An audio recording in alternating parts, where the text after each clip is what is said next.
designed primarily to raise money for a candidate. But you got to be very specific when you do that. I suggest you go to the IRS, pull down the PAC application, look at it very specifically. It is a money-making opportunity for you to give money to a candidate. And we just had we hosted, Congressman Keith Ellison in Winston-Salem recently, ACGG, because he spoke to Winter Ball there. But we very specifically said, ACGG, nonpartisan, we're hosting you. We invited individuals to make a contribution as individuals. Because the brother needs some funding. But as ACGG, it was a nonpartisan invitation to an interfaith group that we work with consistently in Winston-Salem to come out and support him as a candidate and to get to meet the congressman. So your PACs are designed specifically for you to be able to generate funds to support a specific political agenda you might have. And there are a lot of PACs around. But you want to make sure you're following the specific dictates of the IRS when it comes to PACs. They're good to have if you have a good treasurer or a good accountant and resources you want to contribute to someone. Otherwise, become an advocate if you don't have those resources. And an educational advocate has a lot more room to move in. The PACs has to be very specific. And if you violate that spec on the PAC, it's not just the federal government. All kinds of people come after you because they want to embarrass you anyway if you don't do the money right. So I'm just advising you, go to the IRS website, pull down the PAC application. A lot of groups do that because it frees you up on some level, but it also puts you on a straitjacket if you don't follow those very specific guidelines. And I would comment more. We have another presentation to hear from. I don't want to belabor the point. We can come back to that after we get another presentation, if you don't mind, brother. Can I ask since you talked about that, I just want to ask that one specific thing. Is that based on the fact that the tax write-offs they allow you to have as a 501c3, and that's the reason that they don't allow you to be able to support specific candidates? Is that one of the reasons? That's one of the reasons. Yes, okay. And I think there's a 501c4 category for that purpose.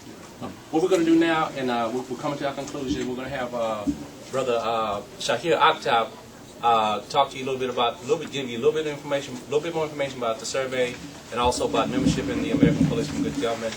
And so, Brother Akhtab, when you come up, and then when we finish, we're going to have Brother Wallace Mohammed II come up. Assalamu alaikum, believers. My presentation today, inshallah, was to be on the survey and membership for the American Coalition of Good Government. I was told I had 10 minutes, so I should be able to do that in less than 10 minutes.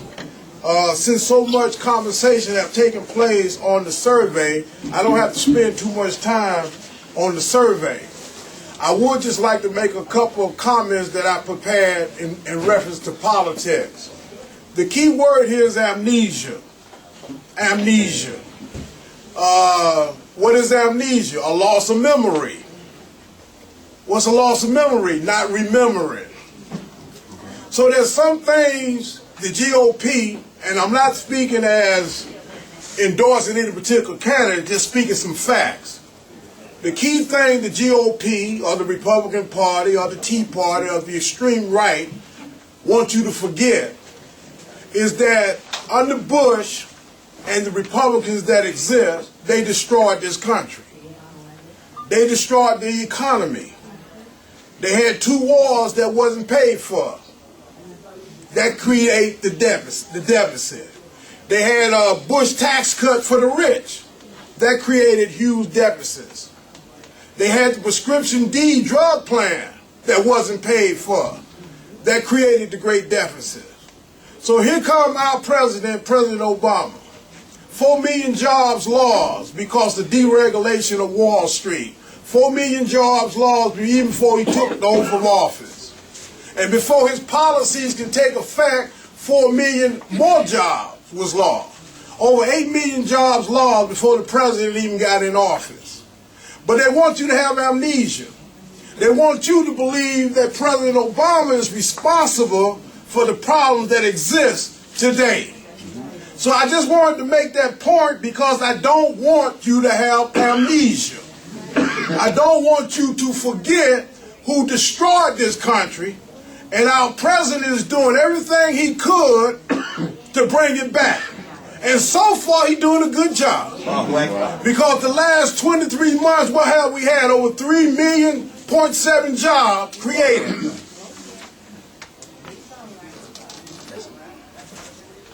Oh, yeah. Yeah, I know. But you gave me 10 minutes, so I've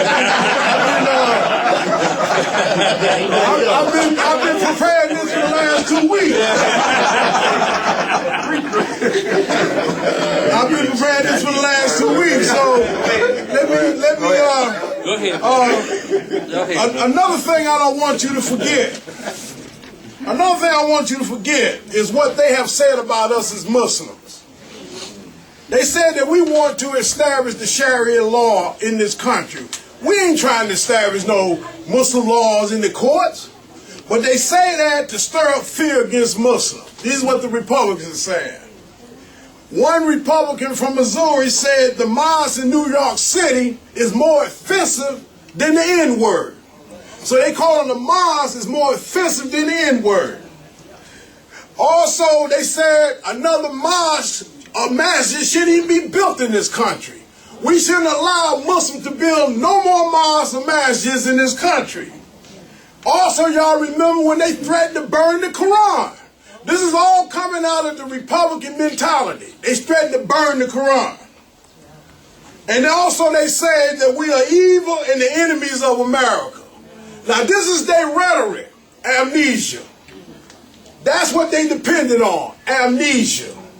They depended on you forgetting all the rhetoric, the things they have done to alienate you and everybody else. So the solution to that problem is what? Suppress the vote. We have alienated everybody in the country, and if everybody vote for us, we won't win. So now let's pass some new law to suppress the vote. So look at the scheme of the shaitan. Now I had some ayat from the Quran, but I'm just going to get ready to come to a conclusion. I just wanted to make that point. Just know that Allah says in the Quran for us to fight those who fight against us. Right. Those who oppose us and threaten us and oppress us, for us to fight those who fight us. Now getting to the membership. I'm glad all of you took the booklet, because in Kansas City, Missouri, I took the booklet, read it, and we established a local chapter in Kansas City, Missouri. I'm the liaison. We have a president, we have a vice president, we have a treasurer, and we have a recording secretary. Also in the book, you have the phone number of all the regional representatives of the American Coalition of Good Government. All you have to do, pick up the phone, call them, establish the conversation. I'm the liaison. So what I did, I went to other brothers and sisters in the community and had shura, and we conversated, and we established a chapter. And the brother can bear witness, ever since we've been established, we've been on the ground running. It ain't too many of you in here didn't have me in your face, so to speak, to do a survey. Is that right? So right now, what I want to know, who here, by raising your hand, have not filled out a survey? Okay, we got four people. Now, like the Imam said earlier, we have a lot of surveys. So we want you to take some surveys back home with you. And get your children, your grandchildren, things like that. So I had more to say, but you know, I thought I was going to have a little more time to do it. But before that, raise your hand, we want to get your survey right quick. So all I want to say, brothers and sisters, with the membership, establish a local chapter in your city. Take a survey back home. Spend in the cause of Allah. Your reward is with Allah. You know, reproduce the survey. Take care of things locally and send it to Brother Mohammed. His address on the survey. So that's all I have to say, brothers and sisters. Thank you very much. Assalamu alaikum. What's the minimum age you want on the survey? 18. Let me mention. Oh, yeah. Let me mention something about him. And he's from Kansas City, Missouri. And Brother Octave, as you can see, is not someone that just says things. He's someone that does things. And he's running for a position right now. Okay? We can't do it because of our